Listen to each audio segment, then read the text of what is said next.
Hello, this is Ben119 and welcome back to another video. This is part 4 of my 120-star speedrun tutorial, and in this part we're going to be doing all of upstairs, and in the 5th part we're going to be doing Tippy and Sky.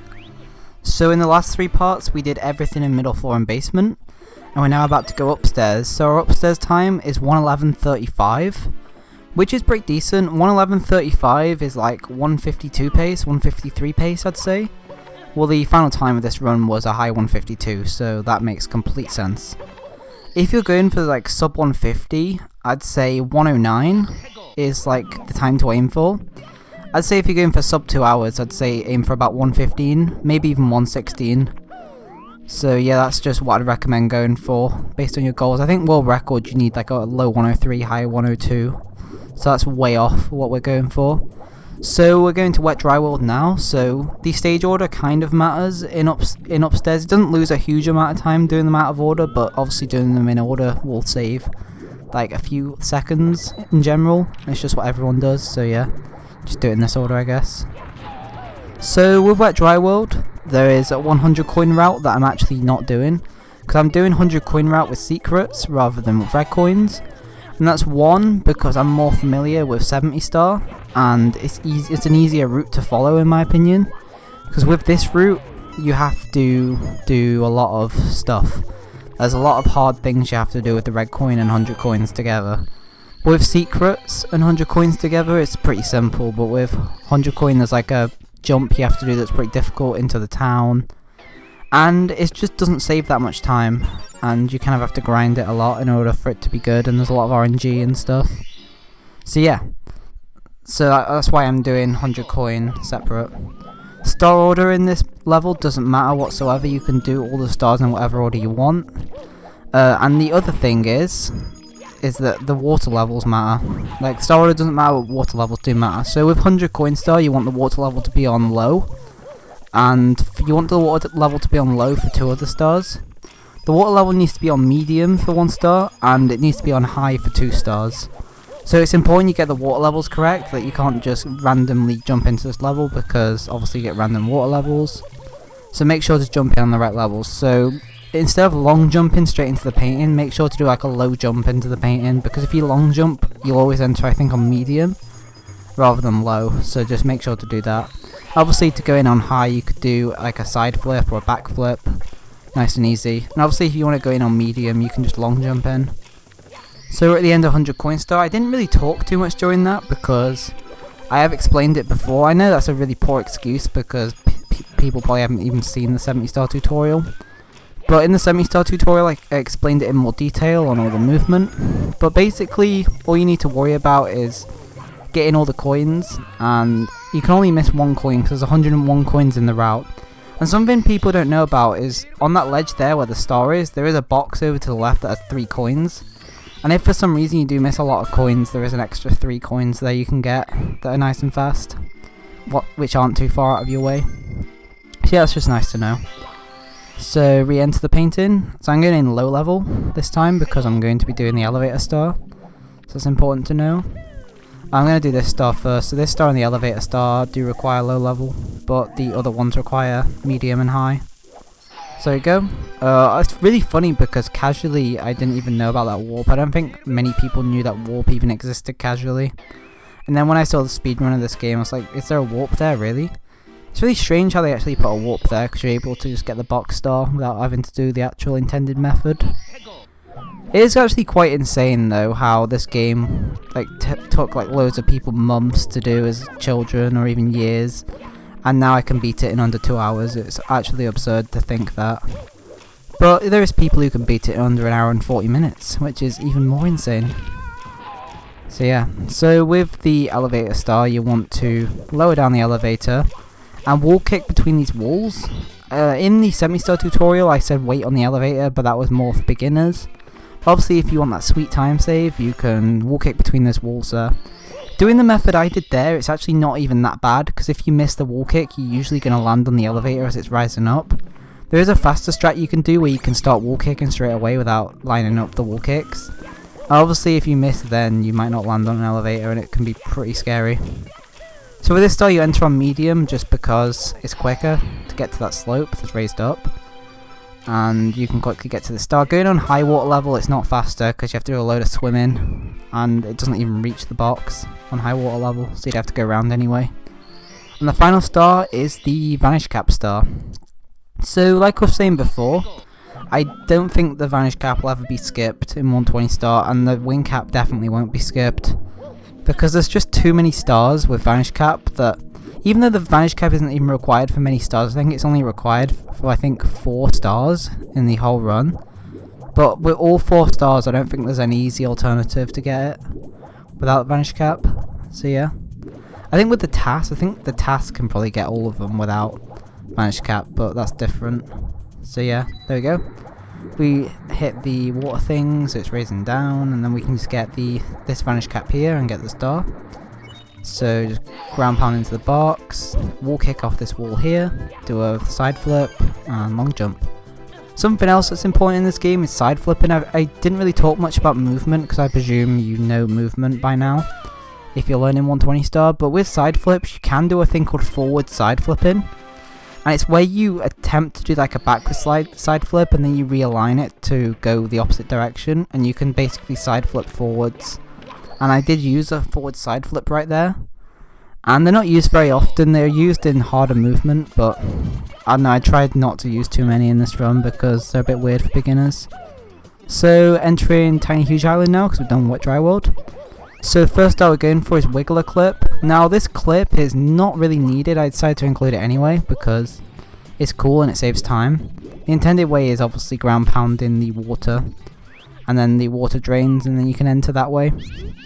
But if you just clip into the mountain, so you just do like a fast rollout into the mountain, and as soon as you hit the mountain, do another dive and hold straight up and you clip. And if you dive in that specific spot, you end up landing in the water. What you can then do from there is you can swim underneath where the water is, and you can land inside of the loading zone for where the wiggler is. And that's why it's called Wiggler Clip, because you can clip into the loading zone. And it saves, I'd say, about 20 seconds, because you don't have to go around and climb the mountain again. So it's a pretty nice time save.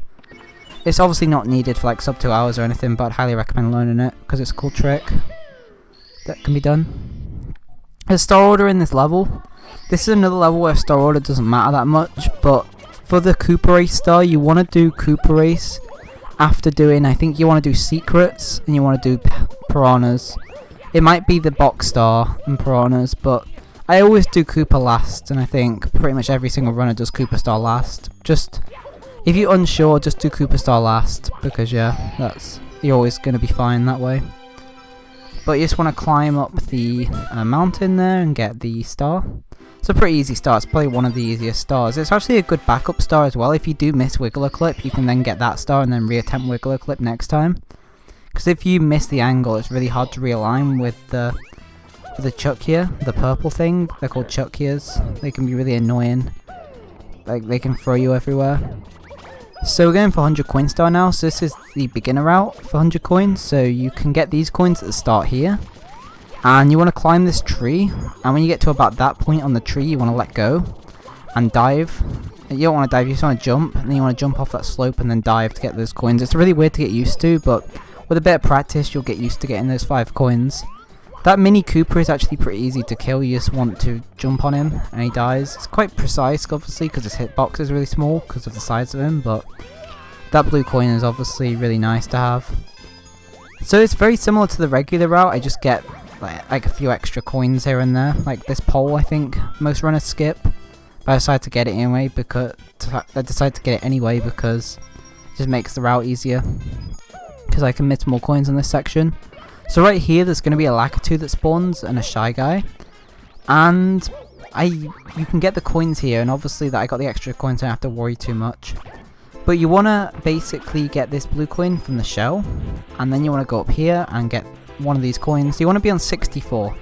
Once you're on 64 coins, head up this part of the mountain here that you can jump up. Obviously be careful not to break the shell because getting around here any other way is quite difficult. Get that Gumba and go into this cave. Something very important in this star. Number 1, be very careful in this cave because if you die you lose all the coins and it's a massive run killer. And I've lost a PB pace run to this cave before and it wasn't nice. And 2, be careful killing the Gumbas as well, because if you don't ground pound the Gumbas, you'll get regular coins rather than blue coins. And obviously if you miss the ground pound on like more than one Gumba, you lose a lot of time because you have to go out of your way to get other coins, and it's just not good because you're not following the route and you go off of where the route is, so obviously you're losing time. But there you go. That is the 100 coin route. There is a new route that was made like not long ago which does the Koopa race with 100 coin, but it's extremely difficult to do and it is very RNG based and it barely even saves time, so I didn't include it. Like, not, I don't think Simply even does it. Simply's second place in 120 star and I don't think he even does it. Like, that's how hard and weird it is to do. But I know Cheese does it and a few other top runners do it, so yeah, that's cool if you're a top runner. It's funny when a lot of time saves are discovered in this game because I'm thinking, oh cool, and then it's something that saves like 1 second and it's super hard to do. I'm like, okay, this time save's not even meant for me. It's really cool when a time save gets found that anyone can do at like, any level. It's very rare nowadays because a lot of things that save time now in this game are like usually under a second and they usually require some kind of really difficult camera angle or something to do with lag reduction, and it's usually not worth your time. Sometimes it is, but it's very rarely worth your time if you're just at like my level. But oh well, it's still cool to know about. Oh yeah, I made a mistake here. I entered the pipe thinking I was doing Koopa, but I realised I had to do secrets first, so make sure to do secrets first. I think I would have been okay, because I think Koopa was spawned in at that point, so I should have just committed to doing Koopa, but I wasn't 100% sure, so I went back and did secrets first. Dumb mistake, but oh well, at least I backed it up. There's something I did there. I did the beginner secret route. You may not be familiar with it if you've only watched like top players, but it's an easier route for the secrets and it only loses a few seconds. And the main route for secrets, it is cool, but it can be really weird and you can end up losing a lot of time to it because it's very movement based and it's really easy to bonk into things and it's really messy, especially if you're just new, and I just recommend doing that. Even though 120 is a hard category, I'd still recommend sticking to that slightly easier route, unless you can already do the main route. So right here with Koopa, you can go on this Mini Koopa here, and you can ride a shell all the way to the end. It's quite funny how there's only 2 Koopa races in this whole game. Like, they have the Koopa mechanic and they only include it twice in the game. Like, they could have included it in like more places and it would have been really cool.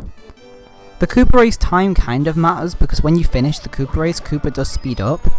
So it does matter. It doesn't matter too much. Like if you finish in like 16 seconds, like instead of like 14, you won't lose like 2 seconds. You most likely lose like half a second to it. So don't worry too much about your Koopa time because you don't lose a ridiculous amount of time from being slower. But yeah, it's just something to take note of as well. Like don't just mess around and wait until the last second to win because it'll make your time slower for it. So there you go, we're done with Tiny Huge Island. And it's really weird because we won't even use the huge painting for any of the stars, we just use the tiny painting for all of them. So it's going to Toad Star now. That's the second Toad Star in the run, there's 3 in the whole run. They're the easiest stars, they don't need explaining, you just talk to Toad and you get the star. So now we're getting into Tall Tall Mountain. So this level requires doing Mountain Clip 3 times. And I'll explain Mountain Clip now because obviously we're going to be doing it 3 times. So you want to long jump into the mountain right there, and you want to hold upright and dive like through part of the mountain. You can clip into it, and if you dive at like the right angle, you can then clip up into out of bounds water, and then you can swim up into the higher part of the mountain. It's a really weird trick, and I have no idea who found it, but I know it was found very early on in Mario 64. And it's just a really interesting trick to me because it just skips like most of the mountain and it saves a lot of time in this level. As you can see right here, you can turn the camera as well, that can make it easier for some people to do. You're just gonna have to practice Mountain Clip a lot. Like I'd recommend watching a tutorial for it, like a proper tutorial that goes over all the inputs because my explanation was pretty poor. But yeah, this slope here, do a triple jump on the slope and during the triple jump hold back because you get more height. If you hold straight forward, you'll land on the slope lower down, and it'll take you longer to climb up it. Oh yeah, that's something else that I should have explained in like part 1. Slopes. Slopes are really weird in this game, and different types of slopes result in different types of jumps and things happening. With like certain slopes you can kick on them, with certain slopes they're so steep that you can't really kick on them. And with that slope you can just about kick up it. With some slopes you can, if you have momentum going onto them, you can jump up them regularly with single jumps. Like right here, if you have enough speed you can single jump up the last part of it and dive to the top. Doing jumps off of slopes is really weird. It's just something you're going to have to mess around with slopes. You're just going to have to test different slopes and test different jumps and see the reactions and just remember that. Something that is annoying is this monkey. This monkey is super annoying to catch. And I still have issues catching him now, but the quicker you catch him, the quicker he comes down here. There is a trick called monkey glitch where you can carry him and you can like ground pound him out your hands and he lands near the cage, but it's really weird to do. And if it goes wrong, like the monkey can like soft lock and it's, I don't know, I don't really want to show it off because it's not really something you need to worry about, especially just getting into 120 or going for like sub 2 hours. If you got like sub 150 and you're looking for new time saves, then I would recommend it because obviously it's like a 10 to 20 second time save, which is pretty large. It's like the same as Wiggler Clip, but at the same time don't worry about it too much. I find that a lot of new players getting into this game now worry so much about strats that they forget about like movement and how important that is. Like for example, Pillarless. Like Pillarless saves 10, maybe 15 seconds if it's done well. And if it's failed, it loses more time than that. And a lot of people still think it's worth it, even though they have plenty of other time saves that'd be easier to learn than that.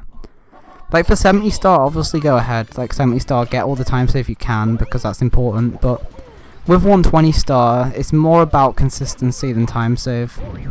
Like time save's obviously great, but if you're losing like loads of runs to it, it's not worth doing. Like you've really just got to experiment with this for yourself, but you just got to experiment with like risk and reward in this game because it's a really important factor of the longer categories. Because with like 16 star it doesn't really matter because you can just reset and you can just reset like 10 minutes in because it's like a 20-minute category. With 120 star it's like a 2-hour category, so obviously resetting takes up a lot of time, and even just doing a run, like one run on its own, takes like 2 hours, which is I guess quite a lot of time. So obviously losing runs in 120 is way more like tragic because you're losing like an hour or nearly 2 hours of gameplay sometimes. With something like 16 star or even 70 star, it's not that bad, especially when you get used to it because you only lose like 10 minutes. But with 120 it takes so long to get to where you are, so yeah, just make sure to play it safe when you can. And also something I would recommend, even though I do say play it safe, I would still recommend sticking to strats that you do. Like say if for some reason you practiced a harder way of doing something and then you get nervous in the run and you decide to go for an easier way you haven't practiced, that I think is bad because you're just doing something that's not natural to you. Like I think you should just stick with what's natural because you'll be less likely to mess it up even if you're nervous. And when you do hit that awesome trick, it will feel really good. Like I remember in my 51, my PB for 70 star, which I could easily improve now I think. It felt really good doing Tippy because I hit Lakitu bounce first try and I hit flippers like 3 times in a row, like really fast. And it's just really nice to see that all the practice paid off and I actually hit all the tricks first try. And I feel like if I had gone for like easier movement, I would have probably failed it because I wouldn't have been used to doing it in runs, so I'm glad I did that. So I kind of just talked over all of Tall Mountain. And something I haven't even mentioned about Tall Mountain is star order. And the star order doesn't matter apart from the fact that you need to do the first mountain star before the monkey star. So make sure to do the top of the mountain before monkey. Other than that, the star order doesn't matter. So finish the slide with 99 coins because you can then get a star outside the slide from a bob-omb. If you finish with more coins, you have to kill the Chuckya or get coins from the log. And if you get 100 coins within the slide, that can be quite risky because you'll lose momentum on the actual slide itself because you have to stop to grab the star, so I recommend leaving the slide with 99. That's the perfect thing you can do. It's not usually hard to time because if you do lose coins on the slide, you can get some outside because there's like 10 outside that are quite quick to get. So once you're done with that, head to Snowman's Land. And Snowman's Land, star order doesn't matter whatsoever, just do any star you want when you want. So I'm going to go for this star first, and I failed it. And if you fail that jump over to the box, there's a backup you can do on the slope here that people don't know about. And all you have to do is jump kick on that slope and then dive. It's really quick backup. And even if you're not that consistent at doing this trick, it makes it worth it because of how quick the backup is. So you go. I just noticed that we're at 1 hour 31 minutes and it's near the end of the episode, so once we finish Cool Mountain we're going to end the episode and we're going to do Tippy in the final episode. So next star I'm going to go for is Snowman's Head, and something quite funny is I'm talking over this afterwards. When I was going for this, I originally, as you could see there, I went for the normal movement that I do, where I slide off of the side of the head and then wall kick, and then I realised that I should be doing easier movements, and I jump back down and then wall kick back up. That's quite funny. I could have just committed to doing that and I would have been fine, but instead I jumped down, showed off the easier movement and then carried on. It's quite funny that. Okay, so next star is the Iceberg Star. If anything, I'd recommend leaving this star until after you've done like Snowman's Head. If for some reason you fall off the head entirely, you can get this star as like a quick backup. And maybe even leave it in case you miss a few coins near the start on 100 coin, because there's a lot of RNG in 100 coin. RNG is basically when objects, like things like enemies and poles, when coins go flying everywhere, they can go in random directions, so RNG is basically that. Well, it's not that, it's random number generation. I don't know really, you should really know what it means, but yeah. It basically just affects like where things go and how lucky you can get, but if you react to RNG well then it's usually fine, but if you're not very good at reacting to RNG on the spot then you're going to find 120 star difficult. And that's not really my problem, you're just going to need to practice RNG. You're going to need to practice a lot of things. Something else I've not really talked too much about in snow levels is obviously snow works differently to other surfaces. Like snow and ice, Mario is more slippery, so movement may feel slightly different. Mario may feel faster or slippier. So that's something you're going to need to get used to as well, using Mario on different surfaces. And there we go, we just got the bully star, so just slide right into him and knock him off. And there you go, you can get the bully star. And now we're going to do the final star, which is the 100 coin star and red coins. So this star is very RNG heavy, and we're going to do it slightly different to how runners do it now. So we're going to go with the start exactly the same. Get these coins. We got very lucky there, we managed to get all 5. Like sometimes they can go off in random directions. So usually runners use that slope to our left here, the grey part of the slope, to slide over to where the igloo is, but I'm going to do the slightly easier movement where we go up here to the igloo, because it's just a lot more consistent than using the slope and it's not much slower anyway. So once you're inside the igloo, I'd recommend using a combination of Mario Cam and Mario Cam C down, because both of those camera angles work really well in the igloo, and when I just use like 2 cam, the camera always seems to get really messed up on me, and it never goes where I want it to go. So just using Mario Cam everywhere is really helpful to know. So just punch this fly guy and then head out. So you should have about 50 coins heading out. So slide down this slope here, get all these coins, jump at the end, and then ground pound this fly guy. Go over here, get this fly guy. And this part here is a bit weird and I still don't fully understand it, but if you swim towards this shy guy and you jump and you hold neutral while you jump, you end up flying, but sometimes if you hold forward, Mario ends up killing the shy guy and just staying in the water, so if that happens you can just use the other ledge to get back up there. You know, the ledge that I used for the box star, just use that same ledge to get up there. This section here I'm going to play safe, so get these 2 reds and then come straight out of here. And that's just because it's easy to break the shell over here, and if you break the shell it's really hard to get the red coins that are under the ice. So getting the red coins first is much less stressful because you don't have to worry about the shell breaking on you. So then head over here and get this shy guy and get this red coin. And we should be at 100 once getting the fly guy that flies over to us.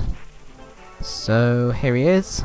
If this fly guy doesn't fly over to you, fly to the spin drift, which is on the other ledge, or the shy guy, whatever you call him, and just kill him, and he gives you 3 coins. If you're short on coins you can get that as well. So there you go, that is the end of Snowman's Land once you grab this star, and that is the end of Upstairs. So that is a 135 Upstairs. So we are on pace to get 152, which is pretty decent. If I'm doing strats that I'm familiar with, it'd be like 151 pace. So there you go. If you enjoyed the video, please like the video and subscribe if you're new around here. Last episode we're going to be taking on Tippy, so stay tuned.